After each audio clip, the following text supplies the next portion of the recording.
శబరిమల అయ్యప్ప స్వామి మెట్లలో దాగి ఉన్న కరుపస్వామి కథ ఇది. మీకు అయ్యప్ప స్వామి ఇష్టమంటే శరణమయ్యప్ప అని కామెంట్ చేయండి. ఒక రోజు భక్తులందరూ వెళ్లిన తర్వాత గుడిని శుభ్రం చేశారు. అప్పుడు 18 మెట్లని ఒక పూజారి శుభ్రం చేస్తున్నప్పుడు ఒక రంధ్రం కనిపించిందంట.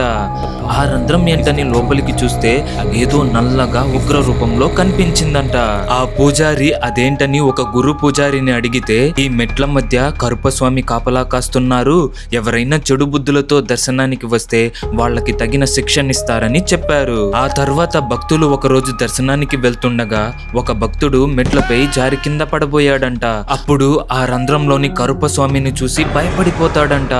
కానీ ఆ కరుపస్వామి మాత్రం, నీకేమీ కాదు, నువ్వు స్వామి వారిని దర్శనం చేసుకుని వెళ్ళు, నువ్వు వచ్చిన పని తప్పకుండా పూర్తవుతుంది అని చెప్పి పంపిస్తారంట.